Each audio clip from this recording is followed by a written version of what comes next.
What's going on, guys? Just wanted to come in before the video started and give you guys a big thank you for all the support you've shown lately on the last video.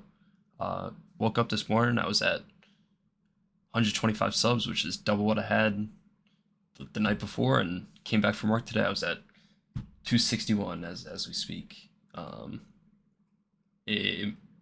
speechless. It really does mean a lot. Thank you guys so much for the support. And keep dropping likes and subscribing. More finals content to come, and make sure you stick around to the end of this one. Went over a really useful movement tip. A lot of you guys have been asking for.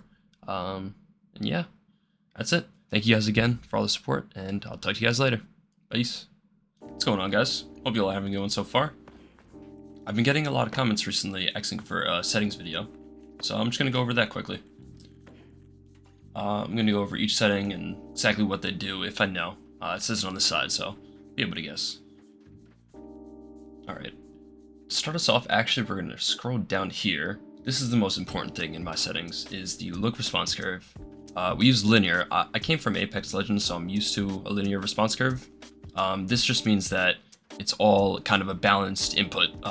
Each way you go, you're not going to have smoothing, it's not going to accelerate no matter how fast you push the stick, it's going to go the same speed every time, whether it's slow or fast. Going back up, I use 280 and 280 just to keep it even, I will say though, these settings are not great for sniping. I will show you guys why right here. Take out the sniper. It is way too fast. You are not gonna hit a goddamn thing with sensitivity this high. Personally, at least, I need low sensitivity. That's just all the games I've played growing up, low sensitivity, so just stick with that. Alright, but if you do want to use the sniper, with these same exact settings, I will say, this is what I do. I just go to this setting right here, zoom sensitivity multiplier, and I just put this down to about 25, 26, and that'll slow it down a lot more. But just so you know, when you do switch to another gun, it won't be the same, obviously. It'll be a lot slower, lot slower, so depends, if you're only sniping, I recommend doing that, but obviously that comes from this right here, is the focal length sensitivity scaling. I turned this off right when I got into the game. When I first loaded up, it did not show on the right side exactly what things do, so it was a long word, and I decided to just turn it off and make my settings off that. I wouldn't recommend that. It seems like it might be a good thing based on what it says, but at the same time, you don't really want sensitivity scaling based on field of view. Everything you kind of want even, especially with what I said earlier with the linear. Everything is kind of balanced. Nothing is too fast, nothing's too slow. It's all going to be the same every time. It's going to be consistent, and that's what you're looking for with this. Going back up here, I'll put this back to 45. That's what I normally run it at when I'm using SMGs. Pretty much every gun except for the sniper, I use 45 zoom sensitivity multiplier. Like I said, turned this off. All the boosts I turned off. Like I said, I don't want any hiccups in the aim. I want everything to be smooth. I want it to run smooth. So that's what we got. We got linear. We got no boosts. And I did just go over this look boost ramp up time. Like I said, everything consistent. This was on at 1. I haven't really noticed it. I turned it down anyway, and I still haven't noticed the thing. Most likely the same, if not just a little bit more consistent. Next is the dead zones. These are all personalized. My controller's a little bit worn down, so I gotta put them higher so I don't have stick drift, but put it as low as you can without having stick drift, and you should be good to go. Invert vertical, obviously, unless you're crazy or the rad bread. Not gonna be using that. And like I said, this is the most important thing, is linear. There's other ones are, I don't even know what that word is. Jesus Christ. And we got an exponential. I know what that one was. Jesus, I know what exponential means. That one's just... Jesus Christ, that threw me off guard. What is this word, bro? What? What? I'm not even going to attempt it. Wow. Alright, where was that? Exponential. That one's just like the ramp up times, it makes it everything, when you flick your stick harder, you're gonna your response curve is the more you look, the faster you're gonna turn. You don't want that. You want it consistent. So linear is the way to go. Acceleration, like I said, consistency, 0%, nothing. Going over to the controller bindings, I put my sprint behavior on toggle. Just makes it easier to sprint. You know what I mean? So you don't have to always be holding the button. Same thing with crouch. Just hold. It's not really like b-hopping with crouching and like there is in Apex. There's b-hopping, you don't have to crouch though. So no need to have it on hold. And then zoom behavior, hold. Just like every other video game, you know. Going over to these, I don't recommend copying these because I have buttons on the back of my controller. 4 of them. So I personalized it to that. I pretty much did the same settings as Apex. I have a new controller coming in, so I'm probably going to switch some new things up, especially the, what's it called? Gadgets. Someone in my comments mentioned that the D-pad is going to be a lot better. Right now I have it on specialization. It's just one of my buttons. I obviously don't press the D-pad whenever I'm using my like heal beam or invis. That would take too much time. You have to stop moving. So I'll probably switch some things around when I get a new controller in. Just going through these really quickly, just in case you were curious. But like I said, I don't recommend copying these word for word. Exactly. All these, obviously, one aim assist. That's what we're made for. Us roller players. Sensitivity reduction on. It obviously slows sense when you're looking at a target. That's more aim assist. Might as well. Target tracking helps you. All of this stuff, it's going to help you. Might as well put it on. And then vibration. Going to want to turn that off. Most FPS games, it's better if they're off, you know. Makes your life a little easier. Alright, and moving on to gameplay.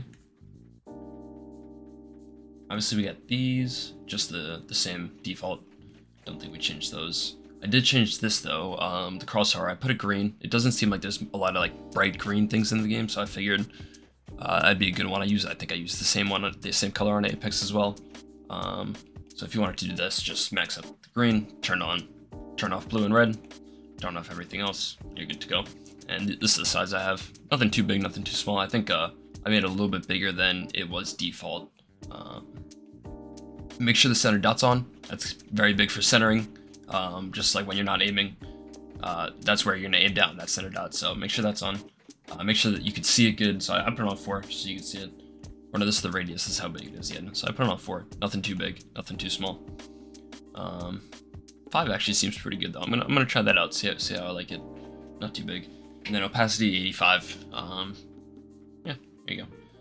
That's everything for gameplay. Let's see if there's anything else. Accessibility, default colorblind mode. Crosshair is down here as well. That's it down here. Audio, I put my vast volume down a little bit because it's super loud in my ears whenever I'm talking to my friends in Discord. Music, I don't really like having the music on much, so turn that down. Sound effects, make sure you have that max because that is like footstep audio, basically game audio. You want that obviously. And then dialogue is obviously the dialogue in the game between the characters, you know, telling you what the game mode is, blah blah blah. When the cash out starts, you don't need it screaming in your ears. So 75, you know, as long as you can hear it and you understand them, you're good to go. Don't want it too loud, clogging up your ears. All this, nothing crazy. I think it's just same as everything. And then go into video. That's what I got in case anyone's curious. I use 95 field of view. Max is 100. I feel like 95 is a good one. Not too big, not too small. Other games, I think I've used like 107. I think I used in Call of Duty. Apex, I probably used around there. I don't know. I stuck with 95 when I first started playing because you couldn't go over 100, and it seems good. I normally don't tend to max out the field of view in games. So another important thing, make sure motion blur is disabled. When you turn this on, oh my god, your game gets so ugly. I mean, it might look pretty for some people with high frames, like I get it. You know what I mean? It looks more real. I don't know. Motion blur, me, it's just, bro, what are we doing? If we're using motion blur in a first-person shooter, there's something wrong, guys. Lens distortion, turn that off too. Disables or enables artistic lens distortion effects, like a subtle refraction towards the edges of the screen and chromatic aberration. Do any of you know what that means? Because personally, I'm not a scientist. So I'm just going to keep scrolling and let me know in the comments if you know any of those words, because I swear, like 15 of those words out of the 15, I did not know. Going down to quality level, I use high. It was on medium. I'm gonna actually put it down to medium because I do want better frames. It's the most important part of the game. Is good frame rate. That'll help you out a lot. Ray tracing, I have this on. Just epic. Might as well make the game look nice. And then, yeah, that's about it. You put this on medium. It's not really gonna affect your field or frames. You can see on the top right. So might as well max it out. This is important. The quality for your frames. You'll see if you put this down a little bit, it will go up. Low, I wouldn't recommend it. Game looks, I mean, look at my gun, bro. Are we playing Roblox? Let's put it back on medium. Get a little bit of realism. If you want to go crazy, epic, you know, get a real game, get 140 frames, but I like my 200 frames. So I'm gonna go to medium, hover around 190, 200, and I'm gonna go from there. I believe that's everything. Yep, that is everything. I know this is a quick video. Hope this helped you guys out, for those of you who were asking. And yeah, if you stuck around all the way till here, this is going to be in the next video, but I'll give you a quick tip for this mental jump, because this is super easy. All you have to do is make sure you're in the mantle, first of all. You can't be on the floor. You can't be on the floor. You're not going to be able to jump up to the next window from there. Here, let me do it from down here. Can't jump up there, but you have to be in the mantle.